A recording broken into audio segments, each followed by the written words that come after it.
कैसे हो आप सभी। टेस्ट नंबर 11 का पार्ट 2 होने वाला है ये वीडियो का। इसमें यहाँ पे गवर्नेंस इन इंडिया का क्वेश्चन सॉल्व होंगे इस वाले टेस्ट में। आप देखेंगे यहाँ पर टॉपिक्स भी आपको नीचे मिल जाएंगे। ये टॉपिक्स यहाँ पे कवर है। जिन भी लोगों को इस टेस्ट की पीडीएफ की ज़रूरत होती है वो @UPSC विद हरीश ज्वाइन कर सकते हो। और साथ ही में नेक्स्ट 50 डेज़ में जो भी इस बार पेपर दे रहे हों उनको रिवाइज़ करने के लिए शेड्यूल का एक ग्रुप है, वो मेरे टेलीग्राम पे लिंक है और इस वीडियो के डिस्क्रिप्शन में भी वो लिंक मिल जाएगा। उस ग्रुप को आप ज्वाइन कर सकते हो। वहाँ पे आपको 50 डेज़ का मल्टीपल टाइम्स रिवाइज़ करने के लिए एक प्लान भेजा जाता है। वो फ्री ऑफ कॉस्ट है। पहले वो ग्रुप पेड था लेकिन अभी वो नेक्स्ट 50 डेज़ के लिए फ्री कर दिया है। तो इस वाले पार्ट में हम आगे क्वेश्चन सॉल्व करेंगे, क्वेश्चन नंबर 26 से लेकर क्वेश्चन 50 तक। एक वीडियो जो है 4 पार्ट्स में बनाने वाली है, यानी कि एक टेस्ट के 4 पार्ट बनने वाले, क्योंकि एक वीडियो बहुत लंबी हो जाती है इस वजह से। तो आइए टाइम वेस्ट किए बगैर क्वेश्चन नंबर 26 सॉल्व करते हैं। क्वेश्चन नंबर 26 कहता है कि भारत में सामाजिक लेखा परीक्षण। अब देखिए, इससे पहले मैं क्वेश्चन सॉल्व और भी करवा चुका हूँ, तो जैसे सामाजिक उत्तरदायित्व क्या है, इस तरह के टर्म्स में वहाँ पे एक्सप्लेन करता हूँ। अगेन रिपीट करता हूँ, पेपर देने का तरीका क्या है। यहाँ पे नंबर लिख लीजिएगा कि कौन सा आप आंसर लगा रहे हो, क्या आप ये सही है या गलत है। अगर गलत हो रहा है तो क्यों गलत हो रहा है, रीज़न लिखिएगा। टेस्ट सीरीज में आपके मार्क्स बूस्ट करना शुरू कर देंगे। तो क्वेश्चन नंबर 26 पूछा हुआ है सामाजिक लेखा परीक्षण। देखिए, सामाजिक लेखा परीक्षण की बात कर रहा है।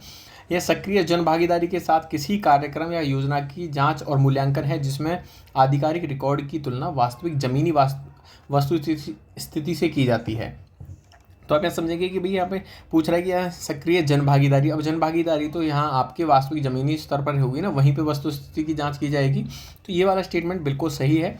दूसरा देखेंगे कि मनरेगा 2005 के तहत सामाजिक लेखा परीक्षण अनिवार्य कर दिया गया है। बिल्कुल सही बात है, ये भी परीक्षण अनिवार्य कर दिया गया है।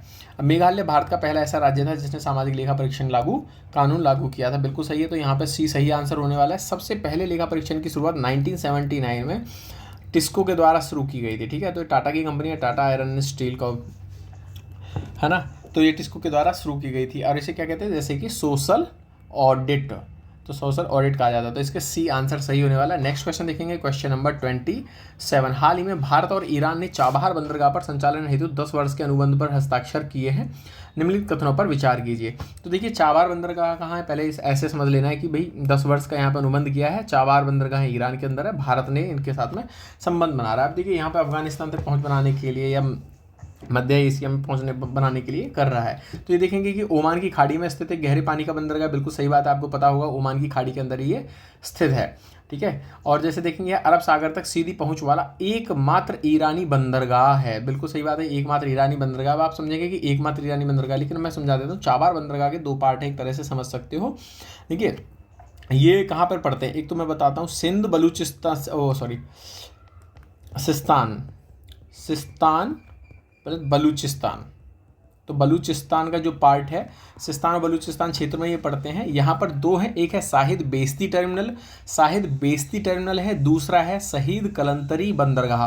ठीक है, तो यहाँ पर हमने जो है शाहिद बेस्ती टर्मिनल को संचालन शुरू किया है अभी। यहाँ पे देखेंगे तो ये दोनों सही है। यहाँ पे क्वेश्चन में पूछा है कौन सा सही नहीं है, तो इसका आंसर होगा डी, यानी कि 1 और 2 दोनों कोई सा सही नहीं है। नेक्स्ट क्वेश्चन देखते हैं, क्वेश्चन नंबर 28। अब यहाँ पे जैसे ऐसी पहल यूपीएससी में भी पूछ ली जाती है कि सुर्खियों में रही ये पहल किससे संबंधित है, या कोई नाम पूछ ले जाते हैं, तो ऐसे ही फास्टर पहल क्या है। तो फास्टर पहल का सर्वोत्तम वर्णन क्या है, तो ये भारत के ग्रामीण क्षेत्रों में इंटरनेट कनेक्टिविटी प्रदान करने की गति बढ़ाता है। ठीक है, ये प्रमुख शहरों में इलेक्ट्रिक वाहन अपनाने और अवसंरचनात्मक विकास में तेजी लाने के लिए योजना बनाता है। यह पहल जिसका उद्देश्य उच्चतम न्यायालय द्वारा न्यायिक आदेशों को सुरक्षित और तुरंत प्रसारित करने में सक्षम बनाता है। यह जलवायु परिवर्तन के लक्ष्यों को पूरा करने में नवीकरणीय ऊर्जा परियोजनाओं में तेजी लाने का एक सहकारी कार्यक्रम। देखिए, सहकारी कार्यक्रम नहीं है ये है भैया, DY चंद्रचूड़ जी ने इसको शुरू किया है। और इसकी घोषणा किसने की थी, 2021 में NV रमन्ना जी थे। ठीक है, NV रमन्ना जी थे, इन्होंने इसकी घोषणा की थी। ये क्या है, देखिए कई बार क्या होता है, कैदीज जो बैठे रहते हैं जेल में, लेकिन जेलरों को हार्ड कॉपी चाहिए। भाई कोर्ट से आदेश आएगा, आदेश जाने में टाइम लगेगा, मान लीजिए कुरियर पहुंचने या सरकारी काम है तो लेट हो जाता है, 5-5 दिन आदमी वहीं काट दे रहा है। तो क्या हुआ, जब उसे हमने रिहाई दे दी तो 5 दिन उसने एक्स्ट्रा काट ली। तो इसके लिए क्या है, व्यक्तिगत आज़ादी यहाँ पर बाधित हो रही है। तो ये पहल है जिसमें एक सॉफ्ट कॉपी तुरंत ईमेल के थ्रू या कोई और सिस्टम उसके थ्रू भेज दी जाती है। आपने मूवीज़ में सीन देखा होगा कि किसी अपराधी को फांसी होने वाली है, तब तक कोर्ट का आदेश लेके एक वकील पहुंचता है, देखिए यार स्टे करा दिया हमने, फांसी को रुकवा दिया। तो उसमें टाइम हो सकता है। अब मान लीजिए वो वकील जाम में फंस गया, वहाँ पे बंदे को फांसी दे दी, बाद में पता चल रहा है ये तो निर्दोष था भाई। तो ऐसी सब चीज़ें हैं। तो ये सब चीज़ों के लिए है फास्टर पहल, यानी कि फास्ट मतलब कि जल्दी से, त्वरित है, सुरक्षित जांच, सुरक्षित हाई कोर्ट के आदेशों को यहाँ पर, सुप्रीम कोर्ट के आदेशों को पहुँचाने के संबंधित है। नेक्स्ट क्वेश्चन देखेंगे, क्वेश्चन नंबर 29। निम्नलिखित में से किस स्थिति में राजनीतिक दल को राज्य स्तरीय दर्जा मान्यता दी जाता है? यानी कि देखिए, अब जैसे आम आदमी पार्टी पहले बनी थी छोटी, लेकिन अभी वो नेशनल लेवल की पार्टी बनी है, तो किस आधार पर बनी है? वो किसी भी स्टेट में इलेक्शन लड़ ले रही है, क्या है, राज्य स्तरीय दर्जा बनने के लिए। तो यहाँ पर देखेंगे, वह संबंधित राज्य की विधानसभा में आम चुनाव में विधानसभा में निर्धारित सीटों का 3% सीट जीतना। यानी कि यार देखिए, किसी विधानसभा में 100 सीट है तो कम से कम 3 सीटें जीतता है, तो बिल्कुल सही है कि भाई 3 सीटें जीतेगा तो बन सकता है। एक कंडीशन तो ये हो जाती है। दूसरी कंडीशन, यदि वह राज्य विधानसभा में आम चुनाव में राज्य में डाले गए वैध मतों का 6% प्राप्त करता है और साथ ही उसी राज्य में विधानसभा में 1 सीट जीतता है। देखिए, अब ये वाला गलत हो जाएगा अगर ये आपको कॉन्सेप्ट फैक्ट आपको पता होगा। तो देखिए, यहाँ पे 6% तो चाहिएगा भैया, 6% तो चाहिए, साथ में 2 सीट भी चाहिए। तो ऐसे याद कर सकते हो, 2 का 3 यहाँ पे होगा, ठीक है। जैसे पहले में यहाँ पे कम से कम कितना है कि भाई 3% वोट कर रहा है, ऐसे ही अगर 2 सीटों का 3 गुना, यानी कि 6% है, और 6 और 2 का आंकड़ा याद रख लीजिएगा। यहाँ पे 2 सीट होना चाहिए था, आपका 2 गलत हो जाता है। अब एलिमिनेट क्या करना है? अब आपको पता है कि भाई 2 गलत है मेरा, तो 2 एलिमिनेट करके आप आंसर आ जाएगा आपका सी। अब वह राज्य से लोकसभा के आम चुनाव में राज्य में डाले गए कुल वैध मतों का 8% प्राप्त करता हो। देखिए, उस राज्य में लोकसभा में, जो उसी राज्य में लोकसभा की सीटें, उनमें कम से कम 8% उसे वोट मिल जाता है। तो भी ये प्रावधान कब जोड़ा गया था? 2011 के अंदर में ये वाला प्रावधान ऐड किया गया था, ध्यान रखिएगा। अभी एक कंडीशन और है, जैसे कि जो राज्य है उसमें 6% वोट प्राप्त करे और 1 सीट कहाँ पर जीते? 1 सीट लोकसभा में जीते, यानी कि राज्य में 6% वोट प्राप्त करे और राज्य में 1 सीट लोकसभा में जीत जाता है, ठीक है। और यहाँ पे देखेंगे दूसरा, जैसे राज्य विधानसभा में राज्य में 3% सीटें, देखिए या तो राज्य में 3% या फिर 3 सीट, अगर राज्य में जीत रहा है तो 3% जो वहाँ पे कुल मत पड़े हैं वो, और या फिर 3 सीटें जीते, जो भी अधिक हो उसको जीतना चाहिए, ठीक है। तो इस आधार पर भी उसे राज्य स्तर का दर्जा मिल सकता है। अब इसका आंसर होने वाला है सी। नेक्स्ट क्वेश्चन देखेंगे, क्वेश्चन नंबर 30। लोक प्रशासन में उत्कृष्टता के लिए प्रधानमंत्री पुरस्कार के संदर्भ में निम्नलिखित कथनों पर विचार कीजिए। अब देखिए, प्रधानमंत्री पुरस्कार की बात करें, कॉमन सेंस से क्वेश्चन सॉल्व करेंगे। यह दूसरे प्रशासनिक सुधार आयोग की सिफारिशों के आधार पर किया गया था, भाई ये हमें नहीं पता है। दूसरा देखेंगे, केंद्र और राज्य सरकारों के सभी अधिकारियों व्यक्तिगत रूप से या संगठनों में इस पुरस्कार के लिए पात्र है। अब आपने सुना होगा प्रधानमंत्री पुरस्कार तो दिया ही जा सकता है ना, कोई भी काम अगर अधिकारी या कोई संगठन अच्छा करता है तो उसके लिए प्रधानमंत्री पुरस्कार दिया जा सकता है। तो 2 सही है। तो हम यहाँ देखेंगे, ये कॉमन सेंस है, अभी आपको पता है भाई, इन्फॉर्मेशन नहीं बताती। तो अब यहाँ पर एलिमिनेट करके आप 50-50 पर आप पहुँच जाते हैं, ठीक है। तो 50-50 पर पहुँच गए कि 2 तो सही है। अब तीसरा देखते हैं, यह पुरस्कार केवल भारत सरकार द्वारा चिन्हित प्राथमिकता प्राप्त कार्यक्रमों के कार्यान्वयन हेतु ही दिए जाते हैं। तो अब आप यहाँ समझेंगे कि भाई क्या ये भारत सरकार के द्वारा कुछ कार्यक्रम चिन्हित हैं, उन्हीं को ही दिया जाएगा क्या? इसको आपको समझना है। अब देखिए, प्रधानमंत्री का पुरस्कार है, यहाँ कह रहा है कि केंद्र और राज्य सरकारों। अब क्या राज्य सरकार के जो अधिकार, अब यहाँ कह रहा है केवल भारत सरकार द्वारा चिन्हित प्राथमिकता प्राप्त, भाई राज्य सरकार के भी तो कुछ कार्य होंगे, तो इस आधार पर आप इसे गलत कर सकते हो। तो इसका आंसर आने वाला है केवल सी, यानी कि केवल सी सही है। देखिए, अब इसे कब शुरू किया गया था? डॉक्टर मनमोहन सिंह जी के द्वारा शुरू किया गया था। प्रधानमंत्री पुरस्कार की शुरुआत 2006 में डॉक्टर मनमोहन जी के द्वारा शुरू की गई थी, ठीक है। राज्य और जिला स्तर पर जो अधिकारी हैं उनको यहाँ पे सम्मानित किया जाता है अच्छे प्रदर्शन के लिए, अगर वो अच्छा काम करते हैं, जैसे कि असाधारण कोई नवोन्मेषी कार्य कर दिया, इसके लिए उन्हें किया जाता है। तो इसका आंसर होने वाला है बी। इसी तरह का कॉमन सेंस चाहिएगा आपको। जैसे देखिए, ये क्वेश्चन बहुत ईजी है अगर आपने पढ़ा हुआ हिस्ट्री का। तो देसी रियासत और विलय कैसे कैसे किया गया था, मैं यहाँ पे आपको और भी एक्स्ट्रा इन्फॉर्मेशन भी दूंगा यहाँ में। जैसे जूनागढ़ और कार्रवाई, जूनागढ़ है, हैदराबाद है, मणिपुर है। अब देखिए, यहाँ पर जूनागढ़ की बात करते हैं तो आपको पता होगा जूनागढ़ का जो नवाब था वो भाग गया था यहाँ से, जबकि यहाँ की ज़्यादा जो आबादी थी वो हिंदू थी, लेकिन ये फिर भी पाकिस्तान में शामिल होने की बात करता। तो यहाँ पर प्लेबिसाइड कराया गया था, यानी कि जन्म संग्रह कराया गया था। जूनागढ़ में भारत सरकार द्वारा पुलिस कार्रवाई नहीं की गई थी, ये हैदराबाद में की गई थी। यहाँ पर आपको पता होगा ऑपरेशन पोलो चलाया गया था, ये तो सबको पता ही होगा। तो आप इसे एलिमिनेट करके जब ये यहाँ पे है तो ये यहाँ पे हो जाएगा, ठीक है। तो यानी कि 1 और 2 गलत है। यानी मणिपुर विलय पत्र पर हस्ताक्षर करके, मणिपुर ने विलय पत्र पर हस्ताक्षर किए थे। कब किए थे? ये किए थे, यहाँ पर एक महाराजा थे, महाराजा बोधचंद, महाराजा बोधचंद ने सितंबर 1946 में यहाँ पर इस पर साइन किए थे। अब मैं यहाँ पे थोड़ा सा आपको एक क्रम बता देता हूँ कि कैसे कैसे और शुरू करना है। देखिए मणिपुर की एक खास बात थी, मणिपुर का एक तो खुद का संविधान था और यहाँ पर खुद की निर्वाचित विधानसभा भी थी। यहाँ पर इनका खुद का संविधान था, विधानसभा भी यहाँ पर निर्वाचित थी। अब कुछ और राज्यों के नाम बता देता हूँ अलग से। जैसे कि सबसे पहले हम बात करते हैं कौन शामिल हुआ, मैसूर सबसे पहले शामिल होता है, ये अगस्त होता है 9 अगस्त 1947 को। दूसरे नंबर पर कश्मीर जो शामिल होता है, कश्मीर राजा हरि सिंह जी थे वहाँ पर, उन्होंने साइन किए थे अक्टूबर 1947 को, सॉरी, ये शामिल हो जाते हैं। तीसरे नंबर की हम बात करते हैं तो जूनागढ़ शामिल होता है, जूनागढ़ तीसरे नंबर पे सितंबर 1948 में। फिर होता है आपका हैदराबाद, ओ सॉरी, ये फरवरी 1948 में होते हैं और सितंबर 1948 में आपका हैदराबाद होता है। और उसके बाद हम बात करेंगे त्रावणकोर की, तो त्रावणकोर जो है ये 1949, 1 जुलाई 1949 को ये शामिल होने वाले हैं। और मणिपुर जो है, मणिपुर आपका 1946 में यहाँ पे, सॉरी 1946 नहीं, 1949, आई एम सॉरी, ये गलती से हो गया था, सितंबर 1949 को शामिल होता है। अब ये क्रम याद रखिएगा, पहले पे आपका मैसूर, दूसरे पे कश्मीर, तीसरे पे जूनागढ़, चौथे पे आपका आ जाता है हैदराबाद, पाँचवें पे त्रावणकोर, छठे नंबर पे आपका आ जाता है मणिपुर। ये क्रम जरूर याद रखिएगा। नेक्स्ट क्वेश्चन देखते हैं, क्वेश्चन नंबर 30। हाल ही में रिजर्व बैंक द्वारा प्रारंभ किए गए प्रभा पोर्टल का प्राथमिक उद्देश्य क्या है? देखिए प्रभा पोर्टल, 3 अलग अलग प्रभा पोर्टल बने हैं, लेकिन आरबीआई का पूछा हुआ है, तो आरबीआई का जो प्रभा पोर्टल है वो क्या है? देखिए खुदरा निवेशकों को सरकारी प्रतिभूतियों की खरीद बेचने के लिए, देखिए आपको पता होगा इसके लिए पहले ही रिटेल डायरेक्ट ऐप है, रिटेल डायरेक्ट ऐप इसके लिए ऑलरेडी अवेलेबल है, तो ये आंसर नहीं होगा। विनियामक अनुमोदन के लिए आवेदन प्राप्त करने हेतु ऑनलाइन प्लेटफॉर्म प्रदान करना, तो यहाँ पर रेगुलेटरी अनुमोदन अगर प्राप्त करना है तो उसके लिए आवेदन प्राप्त करना, ये सही है, बिल्कुल सही है। सीमा पार भुगतान को सुविधाजनक बनाने के लिए प्रभा का कोई मतलब ही नहीं बनता। फिनटेक से संबंधित भी इसका कोई संबंध नहीं, आंसर होगा इसका कॉमन सेंस से बी, और ये सही आंसर है। नेक्स्ट क्वेश्चन देखते हैं, क्वेश्चन नंबर 33। मतदाता सूची के संदर्भ में क्वेश्चन है। देखिए यहाँ पर मैं आपको बता देता हूँ, ये लोक प्रतिनिधित्व अधिनियम 1951 और 1950 को एक बार अच्छे से देख लीजिएगा, इसमें कंपैरिजन करके पढ़िएगा भाई, 50 में क्या है, 51 में क्या है। हालांकि जितना हो सकेगा मैं आपको यहाँ पे कंप्लीट करा दूंगा। मतदाता सूची की क्या बात करते हैं, तो पहले हम यहाँ बात कर लेते हैं भाई, जो 1950 का एक्ट है, 1950 का एक्ट का काम क्या है? 1950 का एक्ट जो करता है आपका, वो परिसीमन कराता है, ठीक है। तो परिसीमन का काम उसका है, मतदाता की जो शर्तें होंगी, मतदाता की अर्हताएं बोलेंगे, ठीक है, मतदाता की अर्हताएं क्या है वो ये तय करेगा। जबकि 1950 का जो एक्ट है, 51 का जो एक्ट है वो संसद और विधानमंडल के निर्वाचन आयोजन के लिए सदस्य निर्वाचन का आयोजन कराना, सदस्यों की अर्हताएं करना, निर्हरताएं करना, निर्वाचन में भ्रष्ट आचरण के लिए अपराधों से संबंधित काम करता है।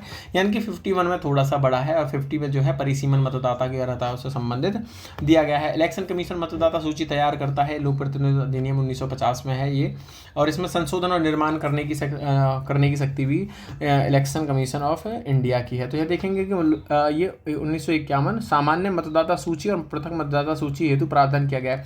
यहाँ पे ये गलत हो जाता है क्योंकि यहाँ पे 1950 अगर ये 1950 होता 1951 के प्लेस पर तो ये सही होता, तो वहाँ पे 2 मतदाता सूची, एक पृथक मतदाता सूची है और एक सामान्य मतदाता सूची है। अब देखेंगे कि सामान्य मतदाता सूची में देश में रहने वाले सभी, अब ये टर्म देखिए कितनी बड़ी है, पात्र मतदाता शामिल होते हैं, जबकि पृथक मतदाता सूची में देश के बाहर रहने वाले पात्र होते हैं। अब आपने देखा होगा कई बार जो ड्यूटी इलेक्शन पे ड्यूटी लगती है, ऑफिसर्स ही अपने मतदान क्षेत्र में नहीं होते हैं, वो बाहर होते हैं, तो उन्हें क्या सामान्य मतदाता सूची में रहेंगे? नहीं भाई, वो वहाँ जो स्पेशल है पृथक मतदाता सूची के अंदर रहेंगे। अब ये क्या कह रहा है, ये टर्म है देश में सभी रहने वाले, तो ये वाले यहाँ पे गलत हो जाता है। देखिए कुछ मतदाता होते हैं देश के बाहर रहने वाले, उन मतदाताओं को प्रवासी मतदाता कहा जाता है। या फिर कुछ शिक्षक या स्नातक निर्वाचन क्षेत्र होते हैं, कुछ सेवा मतदाता होते हैं, सर्विस वाले, आर्मी वगैरह वाले, वो सब भी तो आएंगे ना। तो सामान्य तरीके से ये वाला स्टेटमेंट गलत होता है। संविधान ने भारत के निर्वाचन आयोग को मतदाता सूची तैयार करने, उसे अनुरक्षित करने का अधिकार दिया है, तो ये भी बिल्कुल सही है। तो आंसर होने वाला है ए, केवल ए सही है। क्वेश्चन नंबर 34 देखते हैं, भ्रष्टाचार बोध सूचकांक 2023 के संदर्भ में निम्नलिखित कथनों पर विचार कीजिए। देखिए टेस्ट सीरीज में इसका आंसर गलत दे रखा है, पर मैं यहाँ पे आपको सही बताता हूँ। देखिए भ्रष्टाचार, अब आप देखेंगे सबसे पहले किससे कब से शुरू हुआ, 1995 से शुरू होता है, और किसके द्वारा? ट्रांसपेरेंसी इंटरनेशनल के द्वारा, ठीक है। तो आपको देखेंगे ट्रांसपेरेंसी इंटरनेशनल के द्वारा ये इसको निकाला जाता है। ट्रांसपेरेंसी से समझ लीजिएगा भैया भ्रष्टाचार से संबंधित है, यही निकालता है। अब देखेंगे यहाँ पर ये सीपीआई का स्कोर सीमा 0 से 100 तक होती है, बिल्कुल सही है, जिसमें उच्च स्कोर भ्रष्टाचार के उच्च स्तर को दर्शाता है। देखिए ये वाली स्टेटमेंट यहाँ पे गलत हो जाती है, जिसमें यहाँ पर जो निम्न स्कोर होगा वो उच्च भ्रष्टाचार के स्तर को दिखाएगा, यानी कि उच्च स्कोर नहीं, ये उल्टा होना चाहिए। ठीक है, जैसे 100 है तो 100 का मतलब है कि अति भ्रष्ट, अति भ्रष्ट की बात करता है, और 0 है तो मतलब बिल्कुल सही है। ठीक है, अरे सॉरी, देखिए अगर ये कॉमन सेंस आपसे 0 है तो बिल्कुल सही होगा, यानी कि भ्रष्टाचार मुक्त होगा। लेकिन यहाँ पर एक पेज है, आप ध्यान रखिएगा, ये उल्टा होता है। ठीक है, तो यहाँ पर कैसे उल्टा होता है, 100 का मतलब जो है वो कि यहाँ पर भ्रष्टाचार का स्तर कम है, और 0 का मतलब है कि बहुत ज़्यादा भ्रष्ट है, अति भ्रष्ट है। इस तरह से देखेंगे भारत ने CPI 2022 की तुलना में CPI 2023 में अपनी रैंकिंग में सुधार किया। भाई रैंकिंग में सुधार किया क्योंकि अब 93rd रैंक आई है, इससे पहले इसकी रैंक थी 85, तो 85 में भाई इसने सुधार किया है। तो इसका आंसर होने वाला है 2। वैश्विक औसत कितना है, वैश्विक औसत जो है वो 43 है। अब सबसे ज़्यादा भ्रष्ट कौन है, जैसे वेनेजुएला और सोमालिया। तो वेनेजुएला और सोमालिया, जो वेनेजुएला की रैंक है वो 13 आई है, सोमालिया की रैंक जो है 11 आई है। सबसे अच्छे देश कौन से थे कि यार ये अच्छे आने का नंबर तो ये भी है कि यहाँ पर पॉपुलेशन बहुत कम है। डेनमार्क, फिनलैंड, न्यूजीलैंड और नॉर्वे, सिंगापुर, स्वीडन। ठीक है, डेनमार्क, फिनलैंड, न्यूजीलैंड, नॉर्वे और सिंगापुर और स्वीडन, ये यहाँ पर टॉप रैंक में आए हैं। ध्यान रखिएगा, ये सबसे कम भ्रष्ट देश हैं।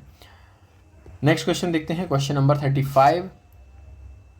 लोक कार्यक्रम ग्रामीण प्रौद्योगिकी विकास परिषद CAPART ग्रामीण विकास मंत्रालय के अधीन एक स्वायत्त निकाय है। देखिए एक्स्ट्रा इन्फॉर्मेशन ध्यान रखिएगा, नहीं अब इसमें पूछा है कार्ड का उद्देश्य क्या नहीं है। देखिए CAPART के बारे में देखिए अब यहाँ याद रखिएगा, CAPART किसके अंदर काम करता है, भाई ग्रामीण विकास मंत्रालय के अधीन काम करता है। कैसा निकाय है, स्वायत्त निकाय है। ठीक है, अब इसकी अध्यक्षता कौन करता है, भाई इसकी जो अध्यक्षता में यहाँ पे और एक्स्ट्रा इन्फॉर्मेशन, ऐसे कौन हेड है, हेड है या कौन हेड करता है इसको, भाई वो होगा केंद्रीय ग्रामीण विकास मंत्री। केंद्रीय ग्रामीण विकास मंत्री यहाँ पर करेगा। इसे सोसाइटी पंजीकरण अधिनियम, यानी कि सोसाइटी पंजीकरण अधिनियम 1860 के तहत में पंजीकृत किया गया। यहाँ ध्यान रखिएगा, सोसाइटी पंजीकरण अधिनियम जो है 1860, उसके तहत इसे पंजीकृत किया गया है। अब यहाँ पर और बात करते हैं, ये कैसा निकाय है भाई, ये स्वायत्त निकाय तो है ही। ठीक है, अब कैसा स्वायत्त निकाय। अब इसके कार्य की बात करते हैं, तो देखिए अब ग्रामीण की बात कर रहा है, ग्रामीण प्रौद्योगिकी विकास। अब भाई ग्रामीण में टेक्नोलॉजी पहुंचाना, प्रौद्योगिकी आदि काम तो करेगा। देखिए ग्रामीण में उपयुक्त प्रौद्योगिकी विकास हेतु उत्प्रेरक कार्य करना बिल्कुल करेगा। ग्रामीण गैर सरकारी संगठनों, स्वैच्छिक संगठनों के सतत विकास के लिए जिला प्रशासन का समर्थन करना।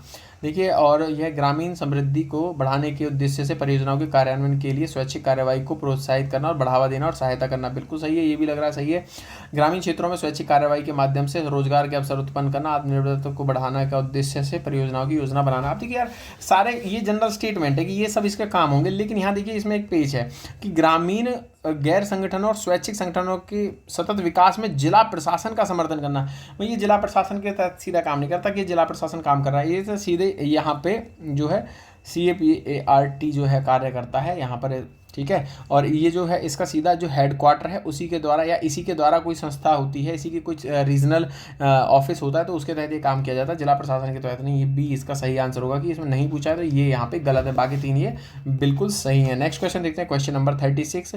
निम्नलिखित में से कितने आयोग और समितियां निर्वाचन सुधारों से संबंधित हैं। अब यहाँ पे निर्वाचन सुधारों से संबंधित गोस्वामी समिति कब आती है, गोस्वामी समिति आती है 1990 में, वोहरा समिति आती है 1993 में, इंद्रजीत समिति आती है आपकी 1998 में, द्वितीय प्रशासनिक सुधार जो हैं आपके आते हैं 2008 में आते हैं, और एक और इससे पहले आ जाती है कि इलेक्शन कमीशन ने जो है ECI election commission of India ने भी सुधारों की बात की थी। ये कब की थी, 2004 के अंदर में। इन्होंने क्या कहा था, इसमें कहा था भाई टोटलाइजर मशीन का उपयोग करने की बात कही थी। निर्वाचन से सुधार की बात करता है। ECI के सुधार एक और आते हैं, वो आते हैं अब यहाँ पर 4 का स्क्वायर कर लेना, 2016 के अंदर में आते हैं। ठीक है, यहाँ पर क्या कहा था इन्होंने, जो राजनीतिक दलों के वित्त का विनियमन करना चाहिए, राजनीतिक जो दल हैं उनके वित्त का विनियमन करना चाहिए। एक और आया था यहाँ पर आपका मैं नाम ले देता हूँ, राष्ट्रीय संविधान कार्यक्रम समीक्षा आयोग। ये क्या है, एक साथ चुनावों से संबंधित था, 2001 के अंतर्गत आया था। अब यहाँ पर बात करते हैं गोस्वामी समिति कब आई थी। आनुपातिक प्रतिनिधित्व को शुरू करने के लिए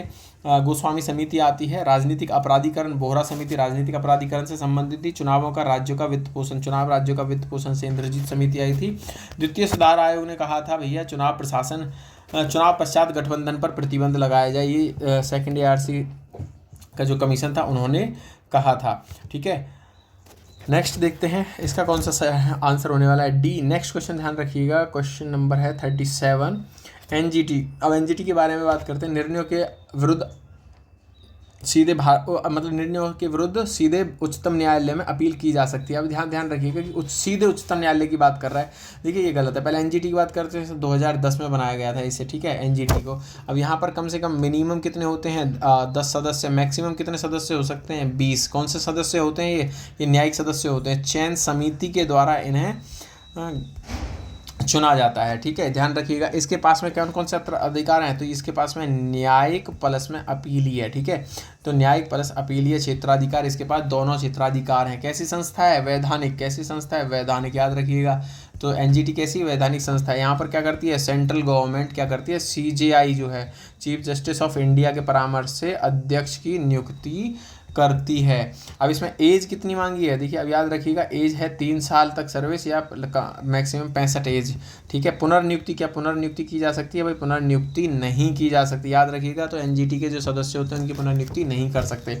अब समझते हैं हम बात को कि क्या कहा है। तो देखिए मई 2022 में सुप्रीम कोर्ट ने कहा हाई कोर्ट के क्षेत्राधिकार को कम नहीं करता है। हाई कोर्ट के क्षेत्राधिकार कहाँ आ रहे हैं, आर्टिकल 226 और आर्टिकल 227। सुप्रीम कोर्ट ने कहा है 2022 में कि भैया ये जो आपके यहाँ पे एनजीटी जो है इसके अधिकारों को सीधे ही कम नहीं करता है हाई कोर्ट के। तो हाई कोर्ट में भी जा सकते, तो सीधे यहाँ पर अगर हाई कोर्ट की बात होती है, वहाँ पे कोई दिक्कत आती है, तो फिर स्पेशल लीव पिटीशन के तहत में सुप्रीम कोर्ट में जाया जा सकता है। इसलिए ये कथन गलत होगा। अब ऐसे क्वेश्चन में याद रखिएगा, कथन एक, आपने एक पकड़ लिया, एक गलत है, तो देखिए ये दो तो आपके एलिमिनेट हो जाते हैं, इनमें दोनों सही है, तो ये तो आंसर होगा नहीं। एक इसमें सही दे रखा है, जब एक आपको पता है ये भी नहीं होगा, तो आंसर आएगा ये। बाकी पढ़ना ही नहीं है, टाइम वेस्ट नहीं करना है इस पर, ठीक है। तो बाकी यहाँ पे समझ लेते हैं, एनजीटी की स्थापना पर्यावरण संबंधी मामलों में समर्पित क्षेत्राधिकार। देखिए पर्यावरण के मामले में इसे समर्पित क्षेत्राधिकार है, पर्यावरणीय न्याय प्रदान करना है, बिल्कुल सही बात है। देखिए इसमें आवेदन और अपील जो है वो उसका, अगर किसी ने आवेदन या अपील की थी, वो 6 माह में यानी कि 180 दिन में उसे न्याय मिलना चाहिए। यहाँ पे मामलों का निपटारा करना चाहिए। कैसा, इसे कहीं भी ये नहीं है कि भैया सिविल प्रक्रिया संहिता 2008 जो है, सिविल प्रक्रिया संहिता जो 2008 है, वहाँ से ये कानून मतलब वहाँ के नियमों को मानने के लिए बाध्य नहीं है। कौन से काम पर करती है, प्राकृतिक न्याय के सिद्धांत पर, ठीक है। तो प्राकृतिक जो न्याय का सिद्धांत है उस पर ये कार्य करती है, ये याद रखिएगा। आंसर हो जाने वाला है डी। नेक्स्ट क्वेश्चन देखते हैं, क्वेश्चन नंबर 38, निम्नलिखित में से रहे हाल ही में सुर्खियों में रहे ब्लड मिनरल्स क्या है। तो ब्लड मिनरल्स क्या है, अभी ऐसा आरोप लगा है एप्पल कंपनी पर कि वो ब्लड मिनरल्स को यूज़ कर रही है अपने डिवाइसेज में। तो ये खनिज हैं, व्यापार जो कानूनी रूप से वैध होता है अंतर्राष्ट्रीय एजेंसियों, देखिए कोई कॉमन सेंस ही नहीं बनना भाई, कानूनी रूप से वैध होता है, अंतर्राष्ट्रीय एजेंसियों द्वारा स्थापित है। भाई ब्लड मिनरल्स ही क्यों कहेंगे, ब्लड मिनरल्स क्या है, वहाँ पे लड़ाई हो रही होगी, झगड़ा हो रहा होगा, खून निकल रहा होगा, तो ये सब मामला होगा वहाँ पे। अब देखेंगे वे खनिज हैं जिनका उपयोग स्मार्टफोन और लैपटॉप उच्च तकनीकों में उपकरण में किया जा सकता है। भाई किया जाता होगा, ऑब्वियसली किया ही जाता होगा, ये सही है। बट ये वे खनिज जिनका उत्खनन, यहाँ पर ब्लड मिनरल्स की बात कर रहे हैं, उनके यूजेस नहीं पूछा है, ठीक है। तो उत्खनन संघर्षरत क्षेत्रों में किया जाता है जहाँ गंभीर मानवाधिकार उल्लंघन से जुड़े होते हैं, बिल्कुल सही है। देखिए यहाँ पर सशस्त्र संघर्ष चल रहा हो, हिंसा हो रही हो, वो आदि सब संबंधित यहाँ पे है। तो ये इसका सी आंसर सही होने वाला है। यूज़ तो इनका स्मार्टफोन और लैपटॉप्स में किया जा सकता है, जैसे एप्पल पे अभी आरोप लगते हैं। अब यहाँ पर देखेंगे एक 3TG कहा जाता है, क्या कहा जाता है, 3TG। अब ये कैसे कहा जाता है, डेमोक्रेटिक रिपब्लिक ऑफ कॉन्गो जो है आपका वहाँ पे है। तो पूर्वी क्षेत्र जो है DRC का जो पूर्वी क्षेत्र है वहाँ पर विद्रोही समूह है, ये भी ध्यान रखिएगा। M23 क्या है, तो अगर M23 अगर आपसे ऐसा पूछ लिए कि चर्चा में रहा M23 क्या है, तो ये क्या है भैया, ये M का मतलब है मार्च मूवमेंट है, मार्च में मूवमेंट हुआ था 2023 का ये है। तो ये कैसा है, विद्रोही समूह है अफ्रीका में, डेमोक्रेटिक रिपब्लिक ऑफ कॉन्गो में। यहाँ पर 3TGs कहा जाता है। 3TG किस कौन से धातुओं को कहा जाता है, यहाँ पर टेंटलम, टिन, टंगस्टन और सोना, ठीक है, और सोना। तो 3T में टेंटलम, टंगस्टन और यहाँ पर टिन और सोना, ये हो जाता है। तो इसका आंसर होने वाला है सी। नेक्स्ट क्वेश्चन देखते हैं, क्वेश्चन नंबर, निम्नलिखित में से कौन सी टीमों ने कम से कम 2 बार ICC T20 विश्व कप जीता है। तो देखिए भैया इसका आंसर होगा बी, फैक्चुअल है, भारत, इंग्लैंड और वेस्ट इंडीज़ ने जीता है। देखिए अब यहाँ पर थोड़ा सा और फैक्ट बताता हूँ। सबसे पहले पुरुष का जो है दक्षिण अफ्रीका में सबसे पहला T20 विश्व कप कहाँ खेला गया था, तो दक्षिण अफ्रीका के अंदर में खेला गया था। कब प्रथम संस्करण कब हुआ, 2007 में। हर 2 वर्ष में ये आयोजित होता है। किसका था भैया, मेल था, यानी कि पुरुषों का था, ठीक है। यहाँ याद रखेंगे। ऑस्ट्रेलिया की बात कर लेते हैं, तो ऑस्ट्रेलिया जो है सफल टीम मानी जाती है, इसने 5 खिताब अपने नाम किए हैं। किसमें, एक दिवसीय में, ये यहाँ ध्यान रखिएगा, एक दिवसीय में, ठीक है, एक दिवसीय में इसने 5 नाम करे हैं। अभी तक कितने संस्करण हो गए हैं, टिल अब तक 9 संस्करण इसके हो चुके हैं, 9 संस्करण हो चुके हैं। पहला खिताब विश्व कप में, पहला खिताब 2021 में जीता, एकमात्र 2000, इसने पहला खिताब कौन से में, यानी कि विश्व कप में पहला खिताब 2021 में जीता है, ठीक है। वैसे 5 खिताब इसने नाम किए एक दिवसीय में, ये याद रखिएगा। आंसर होने वाला है बी, भारत, इंग्लैंड और वेस्ट इंडीज़ ने जीते हुए हैं वही 2-2। नेक्स्ट क्वेश्चन देखते हैं, क्वेश्चन नंबर 40। निम्नलिखित में से कौन सा कार्यालय नीति आयोग के संबंध में है। तो नीति आयोग से संबंधित आपको पता होगा भैया, 2015 में बनाया था। तो नीति आयोग कैसे काम करता है, नीति आयोग काम करता है बॉटम अप, ठीक है। अब यहाँ पर मैं ये विधि नहीं समझाऊंगा, बॉटम अप दृष्टिकोण पर आधारित काम करता है क्या, ठीक है। बॉटम अप वर्ड से समझेंगे दृष्टिकोण, इसका दृष्टिकोण क्या है, ये कहता है कि भैया न्यूनतम सरकार और अधिकतम शासन होना चाहिए। कैसा, न्यूनतम सरकार और अधिकतम शासन होना चाहिए। लोक कार्रवाई एवं ग्रामीण प्रौद्योगिकी विकास परिषद जो है, लोक कार्रवाई ग्रामीण प्रौद्योगिकी विकास परिषद क्या है, ये बिल्कुल इसका संलग्न कार्यालय है, ठीक है। विकास निगरानी और मूल्यांकन कार्यालय जो है, विकास निगरानी और मूल्यांकन कार्यालय DMEO बनता है, DMEO विकास निगरानी, और ये DMO भी इसके संलग्न कार्यालय काम करता है, ठीक है। इसके संलग्न कार्य करता है। यहाँ पर राष्ट्रीय श्रम अवसर अनुसंधान और विकास संस्थान की बात करते हैं, ठीक है।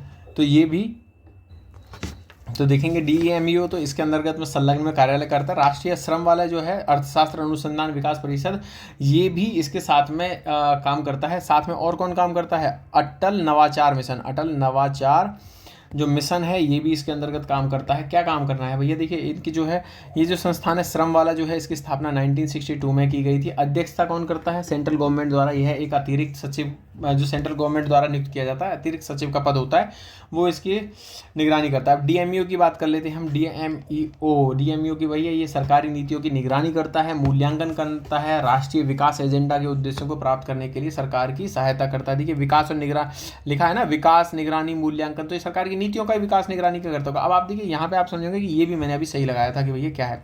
अब यहाँ पे ग्रामीण प्रौद्योगिकी विकास और लोक कार्रवाई, अब आप लोग एकदम से लगा दिए होंगे कि ठीक है ये सही है, लेकिन मैं अभी आपको यहाँ पे एक और दिखाने वाला हूँ। ये भी यहाँ पे लोक कार्यक्रम और ग्रामीण प्रौद्योगिकी विकास परिषद, आप लोगों ने अगर पकड़ा होगा तो ग्रामीण विकास मंत्रालय के अधीन काम करता है, स्वायत्त संस्थान है। तो ये ग्रामीण विकास मंत्रालय के अधीन काम करता है, तो एक यहाँ पे आपका गलत हो जाता है। एलिमिनेट करके देखिए, आंसर आएगा आपका 2 और 3। नेक्स्ट क्वेश्चन देखते हैं, क्वेश्चन नंबर 41। अनुसूचित जाति अनुसूचित जनजातियों से संबंधित क्वेश्चन है यहाँ पर। अब देखिए, अब यहाँ पे क्वेश्चन आप थोड़ा सा कॉमन सेंस से देखेंगे, हम इस क्वेश्चन को, इन्फॉर्मेशन की जरूरत नहीं है।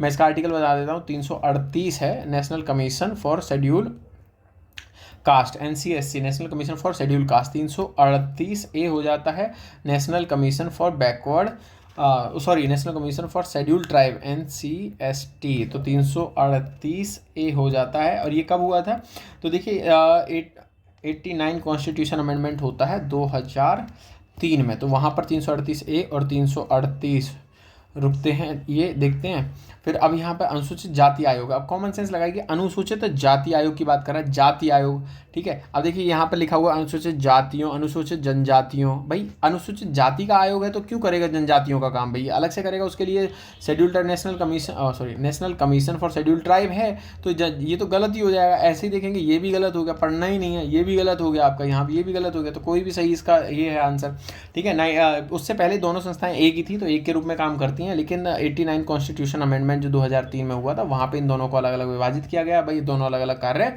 करेंगे। अगर बाकी का ये हटा दोगे अनुसूचित जातियां यहाँ से, तो बाकी के सब सेम कार्य करने होते हैं। नेक्स्ट क्वेश्चन देखते हैं, क्वेश्चन नंबर 42। राज्य पुनर्गठन 1953 के संदर्भ में निम्नलिखित कथनों पर विचार कीजिए। देखिए, आयोग ने राज्य की सीमाओं का पुनर्गठन भाषाई आधार पर न करके मुख्य रूप से आर्थिक व्यवहार्यता और प्रशासनिक सुविधा के आधार पर किया था। देखिए ये गलत बात है। यहाँ पर जो है भाषाई आधार तो था ही, थोड़ा बहुत जो है भाषाई, और भाषा के साथ में सांस्कृतिक एकरूपता भी साथ में थी, तो भाषाई आधार पर न करके कहा है, तो भाषाई आधार सांस्कृतिक एकरूपता। और देखिए प्रशासनिक सुविधा तो देखेंगे ही ना, आर्थिक व्यवहार्यता यानी कि आर्थिक सुविधा तो देखेंगे ही ना, तो इसलिए ये वाला क्वेश्चन यहाँ पर स्टेटमेंट आपका गलत हो जाता है। ये सब तरीका बताया, कथन एक गलत है, तो आपका आंसर निकल के आ जाता है डी। अब इसके परिणाम स्वरूप 14 राज्य और 6 संघ शासित प्रदेश भी बने हुए हैं। नेक्स्ट क्वेश्चन देखते हैं, क्वेश्चन नंबर 43। हाँ, उससे पहले मैं यहाँ बता देता हूँ कौन सा, अच्छा एक कमेंट करके आप लोग मुझे बताएंगे कि कौन सा आयोग था जो गठन किया था, उसके सदस्यों का नाम क्या था। तो जो सदस्य थे, मैं आपको हिंट दे देता हूँ, उसमें 3 सदस्य थे, आप उनका नाम मुझे बताओगे। अब देखेंगे नेक्स्ट, भारत के वित्त आयोग के संदर्भ में। अब देखिए ऐसे भाई आर्टिकल 280 में फाइनेंस कमीशन दिया हुआ है, वित्त आयोग के संदर्भ में निम्नलिखित कौन सा सही नहीं है। संघ राज्यों के बीच में निवल आगामों के वितरण में सिफारिश करता है, बिल्कुल सही है। भारत की संचित निधि में राज्यों को अनुदान देने हेतु केंद्र सरकार द्वारा दिए गए सिद्धांतों की सिफारिश करता है, सही बात है।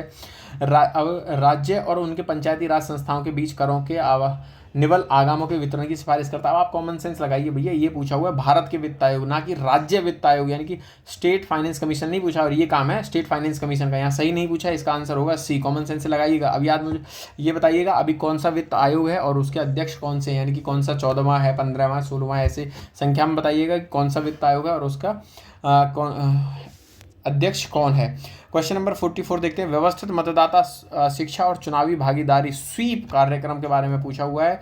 तो स्वीप क्या है? देखिए मतदाता की शिक्षा, भाई अब ऑब्वियसली बात है, मतदाता को शिक्षित करेगा, कैसे, ऑनलाइन ऑफलाइन दोनों तरीके से कर सकता है। चुनावी भागीदारी शिक्षित करेगा तो चुनावी भागीदारी में देगा। आप कॉमन सेंस से पढ़ेंगे तो मतदाता शिक्षा को बढ़ावा देने और उन्हें चुनावी भागीदारी बढ़ाने हेतु उद्देश्य से शुरू की गई पहल है, बिल्कुल सही है। इसे भारत के निर्वाचन आयोग द्वारा शुरू किया, भारत के निर्वाचन आयोग की जिम्मेदारी है। आंख बंद करके सी आंसर लगा दीजिएगा। कब शुरू किया गया था भैया निर्वाचन आयोग? 2009 में। अब कैसे? हिंदी और इंग्लिश दोनों लैंग्वेज का यूज़ करता है, ठीक है। वेब आधारित है, यानी कि वेबसाइट का आधारित पे चलता है। 45 देखेंगे, यहाँ पर कौन सा है? उपयुक्त घटनाक्रम में से आराम शुरू से करते हुए, यानी कि आप देखिए चुनावों की घोषणा का पूछा हुआ है, क्रम की सबसे पहले क्या होगा। आप सपोज करिए, आप ऐसे क्वेश्चंस को करने का एक तरीका है, आप सोचिए कि मुझे इलेक्शन लड़ना है तो किस तरह से काम करेंगे। देखिए सबसे पहले कि अब जो, या फिर आप इलेक्शन कमीशन ऑफ इंडिया के हेड बन के सोच लीजिए कि आप सबसे पहले क्या करेंगे। भाई मान लीजिए एक कोई आपके पास में टेरिटरी है, अब उस टेरिटरी को पहले डिवाइड तो करेंगे ना कि कितने लोग, कितना एरिया है, कहाँ से कितने लोग हैं, पॉपुलेशन के हिसाब से 10 लाख पे एक सीट जैसे बनानी होती है। तो पहला काम क्या करेंगे, हम निर्वाचन जो क्षेत्र है उनका परिसीमन करेंगे। तो भाई परिसीमन हमने कर लिया, ठीक है। पहले आप देखेंगे 4 1 पे आएगा तो हम ये एलिमिनेट कर देंगे। दूसरा आप देखेंगे यहाँ चुनाव कार्यक्रमों की घोषणा, और फिर देखेंगे यहाँ पे आदर्श आचार संहिता का लागू करना। अब ये मैंने बताया जिस दिन चुनाव कार्यक्रमों की घोषणा की जाती है और जिस दिन तक परिणाम आते हैं उस दिन तक आदर्श आचार संहिता जो है यहाँ पे आपकी शुरू होती है। तो यहाँ पे ये दो तो यहाँ पे बाद में आएगा। अब देखिए 4 के बाद 1 है, 4 के बाद 1 है, तो चुनाव कार्यक्रमों की घोषणा उसके बाद होगी, बिल्कुल सही बात है। अब यहाँ पे चुनाव कार्यक्रमों की घोषणा करवा दी जाती है। फिर देखेंगे आप, फिर जब कार्यक्रम घोषित हो गए तो उसके बाद आदर्श आचार संहिता लगेगी। तो 1 के बाद तो ऑब्वियसली 2 ही आने वाला है, तो यहाँ पे देखेंगे 1 के बाद 2 आ रहा है।